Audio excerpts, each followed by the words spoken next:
work for you and not against you. Yeah, and I think it has to do with my support system.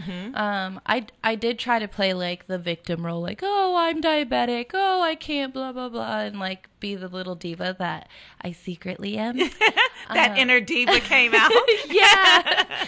But my family would not allow me to do it. So they were like, it doesn't mean you've been living your life the way you have, and just because you have a little hiccup doesn't mean that everything else stops. Like, the world is still going on around you, life is still going on around you, and nothing's going to stop for you. So learn how to deal with it and keep moving. And that literally was like my mindset the whole time. But trust me, I did try. I had my breakdowns. I was like, Mom, but blah, blah, blah. And she wasn't having it. So I think my support system definitely helped me get through like the transition and developing a mindset that a lot of people should work towards developing. Yes. It's always a work in progress. And I myself am my like own first worst enemy. But after a while, it's like, if I give up on myself, who else is going to believe in me? So. Exactly. We have to believe in ourselves first. Yeah. And I think that's the hardest part, right? That's the hardest part. Is that self-belief system that we have to develop. And it doesn't happen overnight. It does take time, and it's a constant thing that we have to work on. Yes, right? Always. And you're always changing as a person. Your environment, your situation, you as a person are changing. So if you're going to grow, you're going to find places where you feel uncomfortable. Right. And it's it's being in an uncomfortable space that allows you to grow and develop as an individual. So. Exactly. Yay. So now I want to go back to school. Okay. So I know you've had more than one major. You've had two. Three. Okay. Yes. So you've had three majors, and you've changed your mind each time. So what was your first major?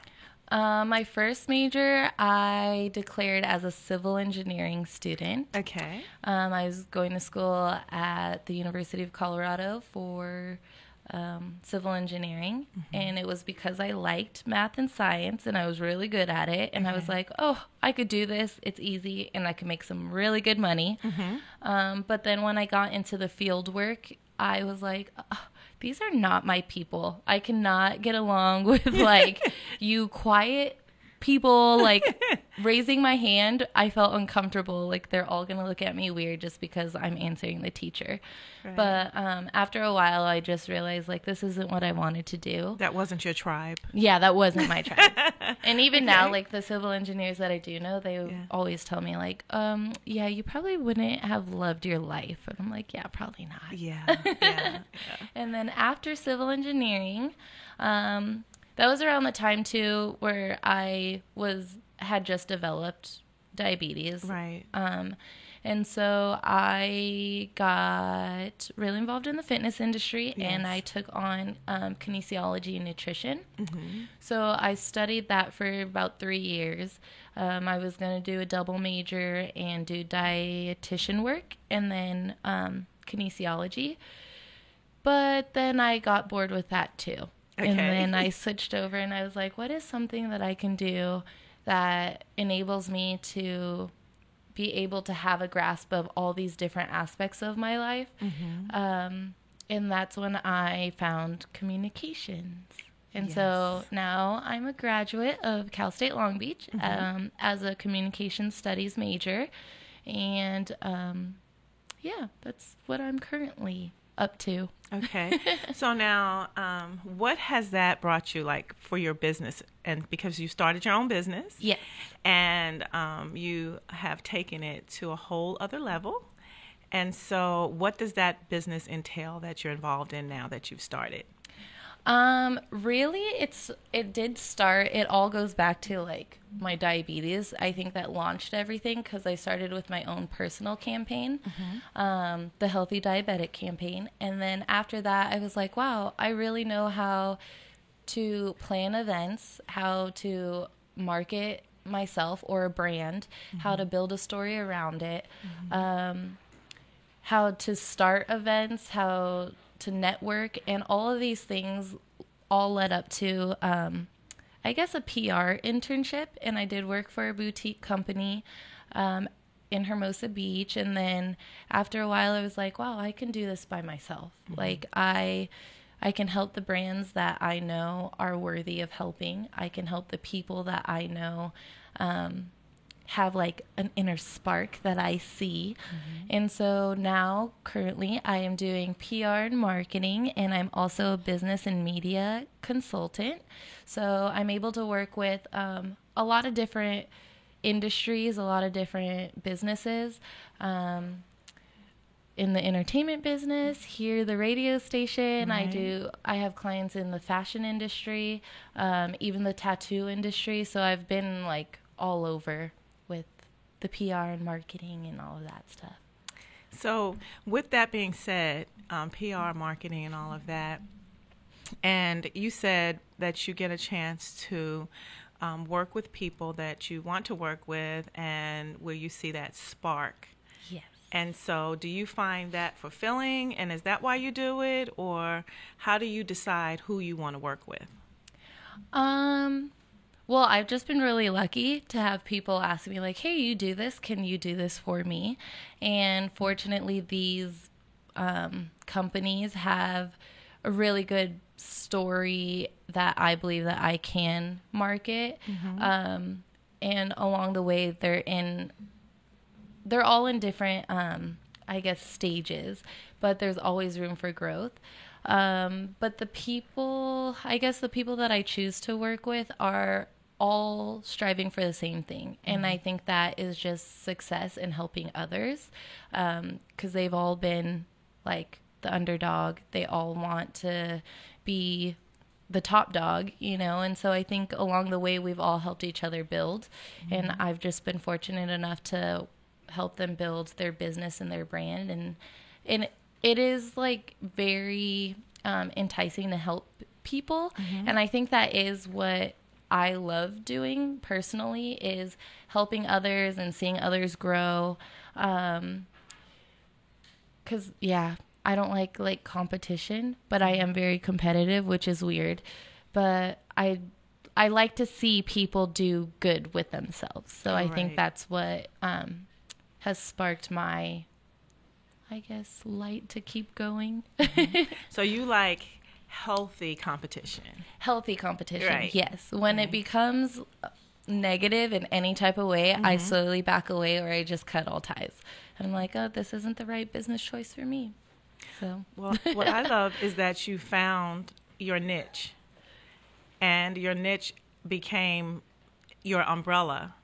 So that you can, exercise all of your interests and all of the ways you help in each person's business. Because, like for me, my business is different from, a tattoo shop or from, a fashion, company or any of the others that you help. But you seem to find each individual's personality and the brand for their business and help that grow, and you nurture it. And none of the brands are the same. Maybe the personalities are liked, and but the brands aren't the same. So for people who are creating a business, what I'd like to talk to you about is, what would you tell someone who may want to start a business that is a consulting business, that may feel their focus isn't the people who are coming to them? So how do you explain to them what they should do so that they can be creative with the people who are coming to them? Does that make sense? yes. Okay. I always find it important to get to know the person that you're working with, whether it's like a corporate company or if it's a startup company. You need to know the story in the background, because somewhere along that story in the background, you're going to feel connected with that brand. Right. If you didn't, then that's going to be a very hard brand for you to market and a very hard business venture for you to pursue. Right. So, first, getting to know your client or your customer.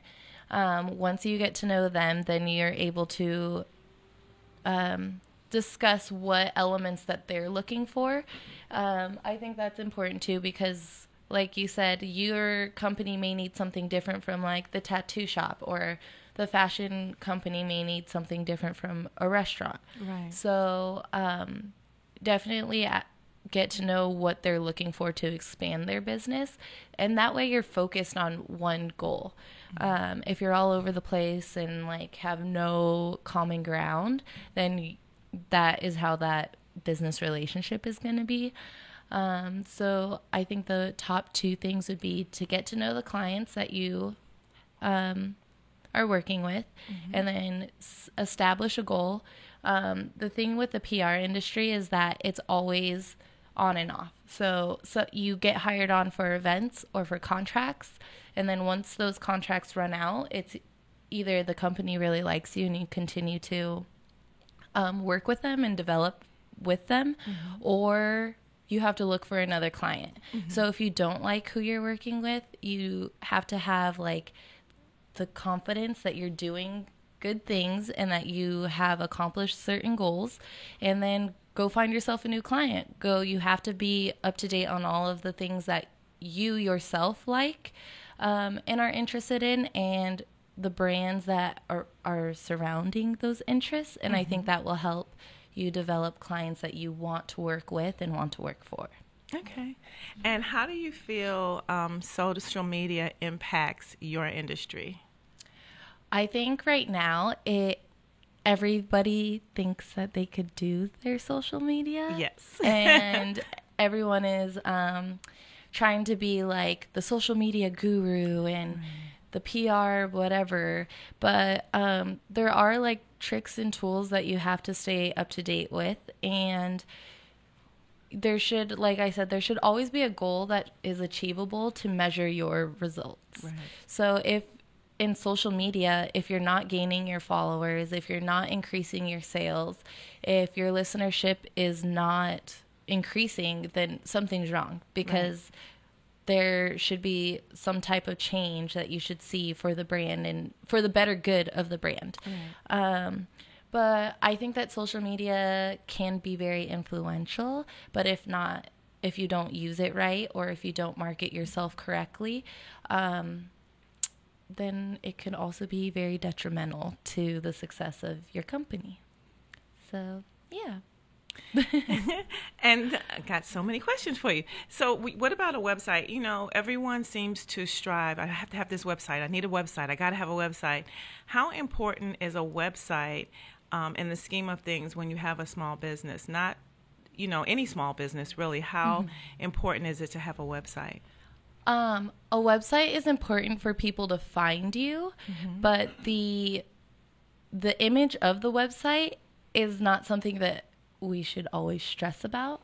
I think that at a certain level and a certain caliber of your business, yes, it should look and be a certain way, but I've worked with a lot of clients who have overstressed the issue of the look rather than being able to find the product. Okay. So the purpose of a website is for people to find you and be able to contact you and get what they need.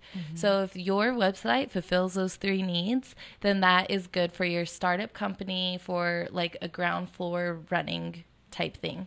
If you are somebody like Adidas or Nike or these high name brands, then yes, we expect like, I don't know, HD times 4 and like all this type of crazy media. But if it is just a startup company or you're somewhere in the middle, as long as it looks professional, there's no typos, cuss words, or anything like that, then having your website for people to find you, to contact you, and to get what they need, whether it's a product, a service, then you're good. And that's how I see it. I think that a lot of companies stress too much about the image that they forget about why they founded their business. And really, you don't make your money from the image of your website. You make your money from your product, from your service. So learn to perfect those before you start perfecting everything else. Exactly. It's like you have this perfect store and you haven't filled it with the items that you want to sell. Yes. And so you've attracted people to your store, but there's nothing in there for them to buy. Exactly. Yeah.